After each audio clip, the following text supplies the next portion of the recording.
Can a former Magic the Gathering pro and current game designer properly evaluate Flesh and Blood cards? Every other card game has these videos where somebody who plays another card game takes a look at their cards and tries to figure out if they're good or bad. But nobody's done this for Flesh and Blood yet, and today that changes. And it's not just anybody who's going to be taking a look at these Flesh and Blood cards today, but one of my personal favorite people in the trading card space, and that is Patrick Sullivan, who was kind enough to hop on the channel and, despite not having a clue how to play Flesh and Blood, take a look at a few cards and guess if they are good, bad, or bannable. I'm so excited for today's video, so make sure to like and subscribe to the channel. And without further ado, here is the first episode of Good, Bad, or Banned, featuring Patrick Sullivan. Oh my god, we are here with Patrick Sullivan, and I'm so excited to say that. Patrick, for those who somehow wouldn't know who you are, do you want to tell the people a little about you and your history with game design? Yeah, I've been working in game design, primarily card games, for a little over 20 years now. I got my start at Upper Deck working on the Versus trading card game, and that moved into the World of Warcraft trading card game, which is a little bit more popular and a little bit more recent, so some of your viewers might be more familiar with that. And I've just sort of been bouncing around from place to place over the years. You know, it's not like necessarily the most stable industry to work in rather. So I worked on the Eternal digital trading card game for Direwolf. I worked on Magic for a little while as a remote contractor, and currently I am working with Riot. They want to be very clear in all socials. I'm not an official employee. However, I am working full-time with Riot currently on the Riftbound trading card game. That's awesome. People are, myself included, really excited about that one. How's the Riftbound stuff been going?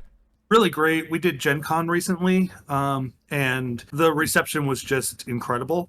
And it's one of those things where, you know, Riot doesn't have this like long history with physical trading card games. And so doing Gen Con for the first time is, you know, it's like a different experience than a lot of the type of stuff that they run for TFT or League or whatever. But we had a wait list for demos wrapped around the booth the entire time. Enthusiasm was off the charts. And so, yeah, we're excited. We recently launched in China, and then our English launch, US launch, or whatever, is going to be the end of October. So we're ramping up. It's a great team. It's, you know, Riot's an A+ place, and the team is very professional, mature. Everyone's over themselves. So it's been great. That's awesome. Yeah, I've got a bunch of people over here that are very excited to play the game as well. You mentioned you worked on the WoW TCG, and this is going to be the deepest cut ever, but I recently learned somebody I play Flesh and Blood with has their character's likeness as a WoW TCG card because they were in Brian Kibler's guild. So if you remember a little gnome mage by the name of Mazar, that is a World of Warcraft TCG card. That's one of my teammates for Flesh and Blood. All right, I'm going to give you a little history there too. So, you know, when we worked on that, I worked at a place called Upper Deck and then Cryptozoic. Blizzard had the license, right? So you get all these requests. It's really, what's your channel's policy on profanity? Let her rip, baby. So it's really fucked up that, you know, we would get all these requests for people who wanted their character's name in the game, which is cool up to a certain point. But you get in all these spots where they're so strict about the approvals for names, generally speaking, because they want, you know, they have a style of names, like the dwarves are very Scots-Irish and whatever. They have you don't want that Booty sort of Chief architecture. 420 as a WoW TCG card? Mustang Sally went to print because that was someone. So at a certain point, I took over as development lead, and people on the Blizzard side and CDev and wherever. Now it wasn't even just, is my character in the game? It's, is my character powerful? Oh, no. So I went and I made my own vanity character off of my own tune, an undead priest named Priest Holmes, and I gave him the name Sullivan Holmes. So there's a WoW TCG card you can find called Sullivan Holmes. That's my vanity card. Oh, yeah. And it is a piece of shit. It is like by far the weakest card in the set. And I was like, okay, no, I decide how powerful the cards are. This is mine.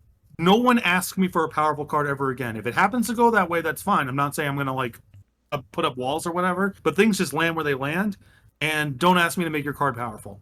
Honestly, that probably made the rest of your job a lot easier when it came to those requests. I can't even imagine. There was a lot of front-loaded. There were a lot of conversations I had when I took over where there were some costs up front They paid some dividends down the road. You died on the proverbial cross for that one. Hey, but I was like, it's cool to have my character in the game. It doesn't need to be good. He doesn't It's need got its to be own piece of meta-defined. art. Yeah, exactly. It's That's already so cool, immortalized. right? Yeah. I don't need it. I don't need it to be in tier 1. It's just a card. What's the metagame of 2025 World of Warcraft TCG? Speaking of metagames and TCGs, so as was my understanding about 20 minutes ago, you do not generally know much about the rules of Flesh and Blood, yes? And we had a brief conversation catching you up to speed? Yes. Now, Brian Gottlieb is a very good friend of mine, and we actually got to catch up a little bit at Gen Con and whatever. And there was also a point before Cedric Phillips took a job over at where he was kind of learning some things, and I picked up some ambient information from the two of them, but I would say, generally speaking, very little information about the game other than what you just walked me through. Excellent. And I think I did an okay enough job because understanding your history with game development, you should have a good idea for what is or isn't good. So what we're going to do, I'm just going to show you a series of cards, and I want you to tell me if you think they are good playable cards, they're bad, they're either not good or super hyper situational, or are they bannable, meaning they have been or are currently banned in our standard format. It's closer to Legacy, and our Eternal format would be Vintage, but that's that. So you think you can rock through a few of these? Let's do it. All right, so I gave you a baseline of kind of rates for attacks in this game, so we're going to start with a simple one. Let's take a look at Snatch. So this is a 0 cost for the red. It blocks for 2, attacks for 4, and says when this hits, draw a card. I'm going to guess this is very good, not banned. I think that would be an accurate statement. Yeah, this is like pretty on rate for what most aggro decks want to do. 1 for 1, nobody's surprised. Let's move on to the next one. This is Felling of the Crown. This is a majestic card, meaning like a mythic, so it only comes in this red version. There's no multiple colors. 3 cost, 3 block, 4 attack. If there are 4 or more Earth cards, which you'll notice this is an Earth card, in your banished zone, which is our exile, it gets +4. And then it has the Decompose mechanic, which is when it attacks, you may banish 2 Earth cards and an action card from your graveyard. If you do, each hero puts a card from their hand on the bottom of their deck. A lot of text there. I'm going to guess that this is unplayable. Ooh, I'd love to hear a brief explanation. I'm excited now. My guess here is it looks like you're not getting a lot out of the top, right? The cost is pretty significant, and it's not really good at resource generation, so it's about the text box. And it feels to me like each player putting a card from their hand on the bottom of their deck is probably not super valuable in this game, given how high the card flow is, and there's a lot of like deck building requirements that go into making this work in the first place. Excellent. So this is, I think, a perfect segue to tune your knobs a little more for this game. This card is actually super good. Okay. So we mentioned the whole attacking and blocking with cards and then drawing up on the end of your turn. So let's say you have 4 cards in your hand and one of them is this and one of them is a blue card to pitch for 3 resources. If you block with those first 2 cards when your opponent attacks you, and then those are your last 2 cards, on your turn, you pitch the blue, you attack with the Felling, you do the Decompose thing, and then you don't have any cards in hand, but your opponent has to bottom one from their hand before they go to blocking, then you get to draw up. So for that being able to abuse it scenario, it's pretty good, and also any Earth hero, Earth being a talent that kind of dictates a card pool that a hero has additional access to, they would most often be playing plenty of Earth cards to facilitate this. Because also noting when you block with cards, those go to the graveyard. So if you're blocking with Earth cards, you're filling up the graveyard quickly to do the Decompose thing. So Felling, actually pretty dang good. Okay, but is it banned? Or not just... banned. Never been banned. Just okay. Pretty damn good, yeah. Then we are moving on to Aetherize. So this is a wizard, and this is the first instant that we're looking at. And oh, I love this. So how'd I do? Well, this card is unplayable. Really? This card is damn near unplayable. So whoa. yeah. Okay. Oh yeah. So instants in this game are already pretty niche, so not a lot of heroes would be using instants to get countered. And also the fact that it costs 1 means if you don't just have another way to get a resource, you have to pitch an entire card just to play this. So you're down 2 cards, and then it doesn't block for any value. You'll see there's just a blank white ball at the bottom right. So there's not even like a fail safe of, well, at least I can block with it if there's nothing I can use it on. Interesting. I am probably just overrating 3 in the upper left. So you're not wrong for that. Blues are typically, like, if a blue has a good effect or a good offensive rate, that's usually something to keep an eye on, which is incredibly a great segue into our next card. So there's 3 colors here, but we're looking at the blue one. So this is Autumn's Touch. There's no text box. It blocks for 3, costs 3. The blue attacks for 5, the yellow attacks for 6, and the red attacks for 7. And that's it. How is this progression shown on the card? Are these 3 different cards? Yes, for a lot of common cards, they will have these 3 different colors. The more powerful Majestic cards only come in the 1 color. But yeah, so there are a deck could theoretically have 3 copies each of blue, yellow, and red Autumn's Touch. All right. So they all cost 3. I'm going to guess the red one is very good and the other 2 are not playable.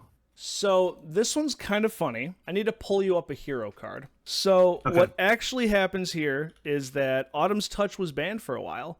All 3 versions.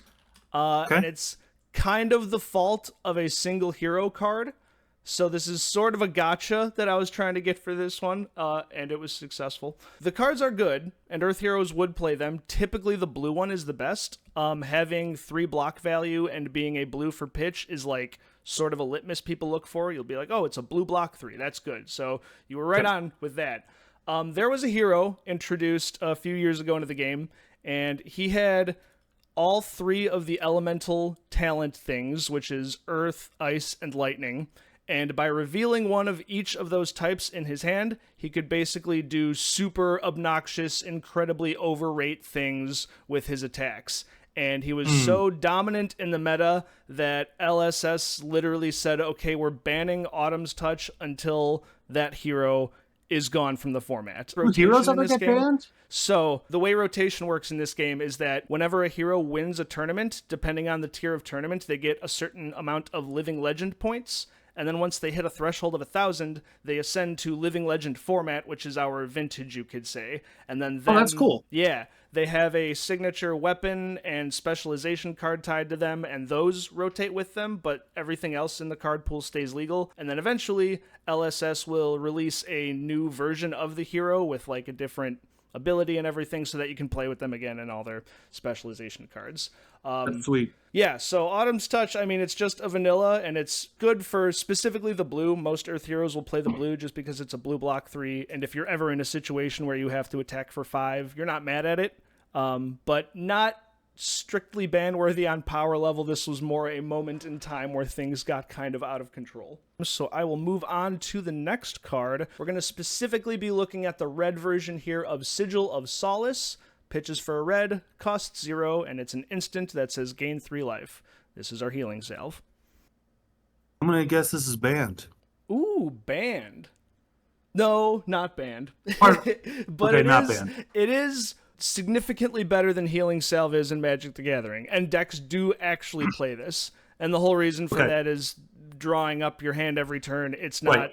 Right. 3 life plus replacement. That's also, there are some heroes that do have like interactions with instant cards where this can generate more than 3 theoretical value because of its what would you call that? Something over replacement was a term that you've used in the past.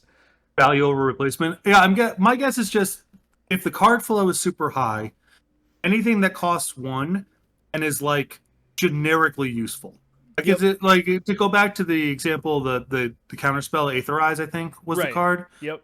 Of just like, that's really obviously very timing sensitive, and you have to just have all the stars align the right way. This is just like, it's just, why would I not want to do this? And Right. if you have anything that's triggering off of playing spells or gaining life or whatever, then it's probably really overrated. We've got another interesting one here is our first ninja card. So this is a 1-cost attack, Devotion Never Dies. 4 damage, 2 block value. When it hits, if a Draconic, which is another talent type, attack was the last attack this combat chain, banish this. If you do, you may play it this turn. Excellent. And Hell yeah. Talk about it for a second. Let me hear you.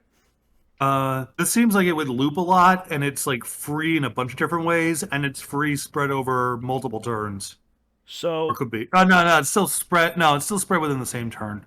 Yeah, but it still just seems like and it does cost 1, not 0. Well, yeah, it's unplayable. Is actually the awesome.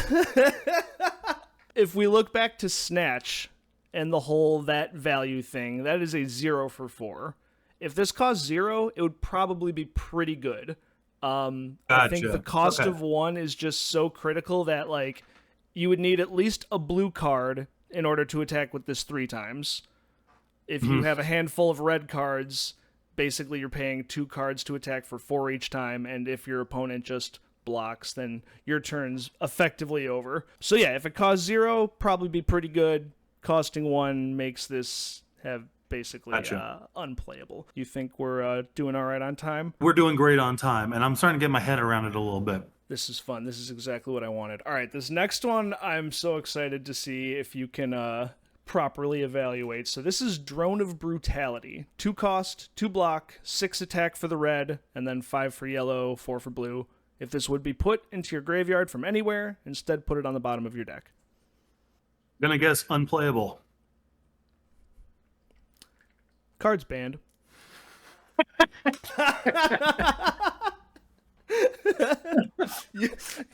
You are. You're right. Every time you think you got it.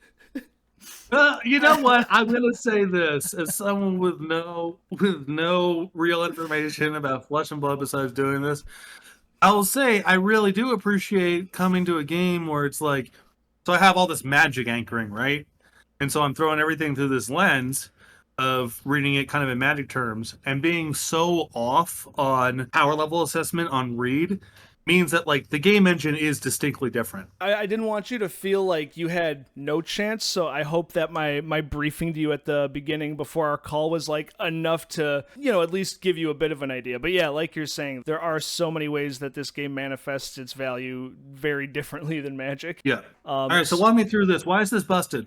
So we play our attacks, and then our attacks go to the graveyard, right? And if we pitch them for resources, they go to the bottom. But our attacks are going to the graveyard after we use them. We're not permanent based. So theoretically, there would be a damage cap that a deck can deal, and some very defensive strategies try to do what is fatigue, which is almost our mill strategy, but it's the idea that if they have enough defense, they can block all of your offense and then essentially kill you when you have no cards left in your deck. This card was so ubiquitous in making those endgame states come to a slog that it's not quite banned on power level alone, though it is very good in those strategies. But it just, imagine you have a hand that is 2 reds and 2 yellows of these. You block with 2 of them, you attack with another one, and then they all go back to the bottom of your deck at the end of the turn cycle. So it would just slow the endgames down to an absolute crawl. So the issue here is like basically any attack with this text box would create problems, and the rate on this is just not that bad. How large are the decks? Minimum 60 cards. Your total is 80, and that includes equipment, which I haven't mentioned for this video, but is basically you start with some extra health and some extra abilities tacked onto a couple permanents in play. But that'll be for another video. But And is it bespoke to the hero? There are generic equipments, but there are also class-specific equipments. Gotcha. Okay. Yep. So yeah, you can present at least 60 cards. For fatigue matches, sometimes people will just shove their whole sideboard in and be like, here's 74, and I hope that you don't deck me. So Drone of Brutality banned because nobody likes it. Like a Sensei's Divining Top sort of ban. So this is 10 foot tall and bulletproof. 3 cost, 10 block, 10 attack. When it attacks or defends, your hero gets, and that is -2 intellect during your next end phase, which means however many cards you usually draw at the end of your turn, so commonly 4, you would draw 2 instead during that next end phase. Unplayable. Nailed it. Yeah. Right, there's no shot this one was gonna get you. Yeah. This seems like if you played it any turn other than the last turn of the game, you would lose north of 99% of the time. Yeah, that's pretty accurate. Yeah, yes. Because we've seen like if the baseline of 3 go again and 4 for 0, that is 13 value for 4 cards. This is asking you 4 cards for 10 value, and it's like all in one, so it's easier to block. Also, you would never usually need to block an instance of 10 or more damage. It's so incredibly hard to get actual value out of this card. So yeah, it would be one thing if you could like. It looks like the type of card where it's like if you could choose at where like you just had a button that allowed you to put this card in your hand. This would have spots of being really good in a very thin set of circumstances. It's a very different line than choosing to put the card in your deck. Love the story it tells, though. It's awesome. Yeah, I've been there. But I've been around. I played Magic since Revised, so I've seen my share of demonic hordes and force of natures, and I know what they look like, and they're never really that good. All right, these last two I'm really excited for. All right, first one is going to be, there's 3 colors, 3 versions. This is Count Your Blessings. So costs 2, it's an instant, and the number to color ratio is 3 for the red, 2 for the yellow, 1 for the blue. Gain X life, where X is 3 or 2 or 1, plus the number of Count Your Blessings in your graveyard. So keeping in mind, you could play 3 copies of each of the red, yellow, and blue. I'm going to guess this is banned. This looks horrible. Though, right? What's up? It's just life gain, though, right? No, it's really different. The games are really different. People like why is life gain bad in Magic or whatever? It's like because the game is just developed around you draw a card a turn, right? When it's 4 cards and all the pressure is on just try to play kind of as efficiently as you possibly can. I'm sure there's tactical spots where it comes up, but like a lot of it is going to be just like how do I just like play out. And this looks like nightmarish if there's 3 copies of this. You are so incredibly right. This thing is so uber this looks like banned. this is the first design where I'm like, this is unimaginably bad, right? This is probably the most hated card in the history of the game. Like the homie that goes to the bottom of your deck feels like you explain it to me and it makes sense, but like on first read I was like, well, I don't know, whatever. This I read and I'm like, this has got to be just so fucking bad, right? This is horrible. So yeah, it's really bad. It went through really bad, right? It went through 2 stages of bans. Before they banned it, and it was at the full 9. The maximum life you can gain off of all 9 copies of these is 54. You want to talk about trying to fatigue out your opponent? I start at 94 instead of 40. This makes me feel really good because this is the first card. This is I know that some of the answers I've gotten right, some I've gotten wrong, learning as I go. This one was the first one that I read where I was like, no fucking way. Yeah. There's no chance. This is all right? It's terrible. Yeah. You could Aetherize it though. That is true. Well, one of them, right? One of them. What's going on with the other 8? So they ended up banning the blue one because they were like, all right, we need to reel this in, so we're going to ban 3 out of the 9, which reduced the ceiling to 30 life you could gain in total, and it was still incredibly obnoxious. Maybe not the best thing in the format, but still incredibly obnoxious, and so they said, okay, we're just going to get rid of it. So now all 9 of them are gone. Nobody's upset about it. I feel good. I feel like I'm learning. Yeah, no, that one, I mean, you snapped really that off. This one's obviously horrible. Disgusting. How old is this card? I wish I could give them credit. This was last September. This was the first expansion after I started playing the game. So this was in Rosetta. So this is like not set 1. This is like a thing they did recently? Yeah, this was like 3 sets ago. Ooh, Ryan, we gotta talk. One more. It was an LGS promo. You would go. You would go play your weekly armory, and if you did really good, you could get a foil full art. Oh yeah, because like now you go to the store like 9 times to get your neck up. Oh, that's really good. That's really good. Yeah, Okay, last one. Last card today, we have Art of War. This is a yellow instant. It costs 1. It says choose 2. Attack action cards you control get +1 attack and defense value this turn. Or the next attack action card you play this turn gains go again. Or until the end of turn, you may defend with attack action cards from your arsenal, that magic 5th card zone. Or you may banish an attack action card from your hand. If you do, draw 2 cards. I'm going to go with good, not great. Okay. Final answer? Final answer. Turbo Band. Okay. Walk me through it. On first read, maybe it would just be kind of good. The really big issue is with that last bullet point, because there are heroes in the game that can play cards from their banish zone. And so it very quickly becomes not a downside at all, and they're basically just going +3. I really love the history of TCGs, and just, you have the graveyard, right? Okay, and there's sort of a conceit. I gotta pay attention to this, you know. There's a lot of horror tropes, things come out of the graveyard sometimes. Okay, I get that. Then you got the banish zone, and that's the, like, well, you just ignore that, right? That's just like, you're never coming back. Its own thing. Never coming back. Unless, but over time, it's just like, no, that's the second graveyard now. Yeah. That's just the second graveyard. And it's always broken. Yeah. The history there is not, it's not great, I would say. To their credit, this one was from the 3rd set. Yeah, the 3rd set of the game. So this was pretty early in the infancy of the game. I don't know. I mean, there's something cool going on here, at least. Like, I can read this and sort of get a sense of, oh, I can see how, like, pairing these two would be sweet, these two would be sweet, these two, you know, whatever. The 9 versions of Game 10 Life is the one, that one is like a little more, there isn't even really, like, what's the cool thing going on here? Who's that for? This is like, this reads like a cool trading card game card. Like, you know, I concede there are balance issues, or, you know, if you're playing out a banish or whatever, sure, it can go haywire.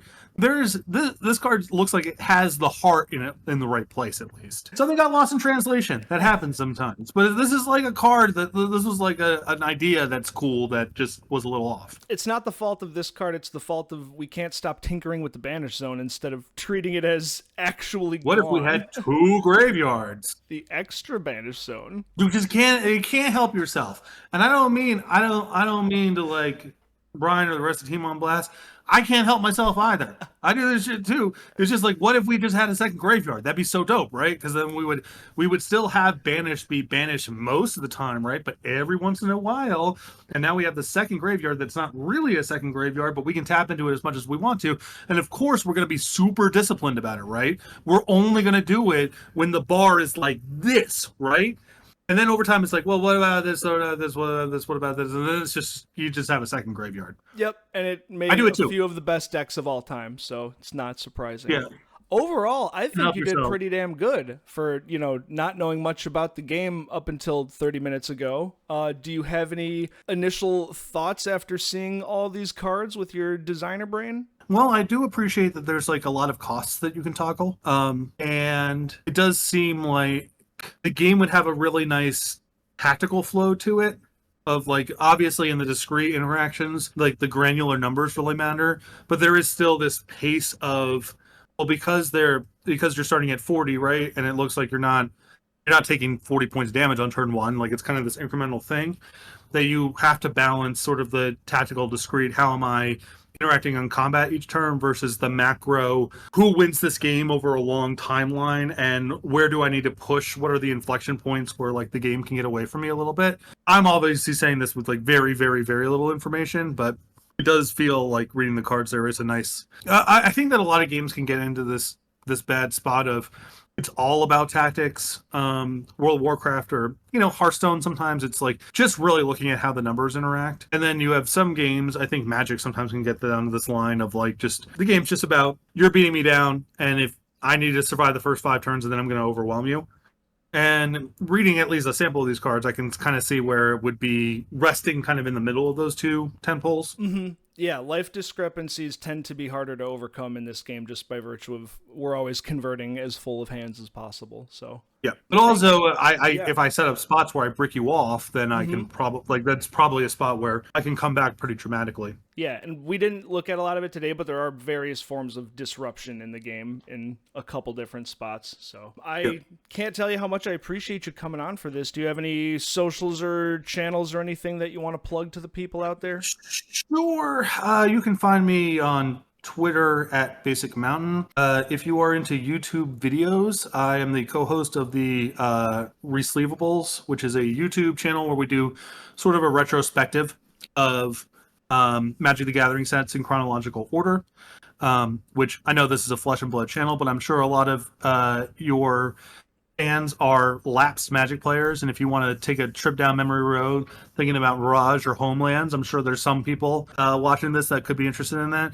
We also have a Patreon walled podcast called Unslaved as well, which you can find through the socials. So that's about it for me, social media wise. I'm trying to become more and more of a ghost. So Absolutely, yeah. It's dangerous out there. it is. Cool. Well, I again thank you so much for coming on, and yeah, hopefully we'll talk Flesh and Blood more again later. But until then, Appreciate you. This was really fun. I had a really great time. Thank you. awesome. Thanks, man. Thank you so much for watching this first episode, and thank you again to Patrick Sullivan for joining us. I'm really hoping to be able to make more of these videos, so if you have any suggestions for other card game creators that would be fun folks to collaborate with, let me know in the comments. And as always, have a great day. Yeah, it was Indiana, right? Indianapolis, yeah. Yeah. No, I've only been there once for a team tournament a few years ago. I mean, it's a nightmare. Yeah. It's hard. I mean, it's hard. It's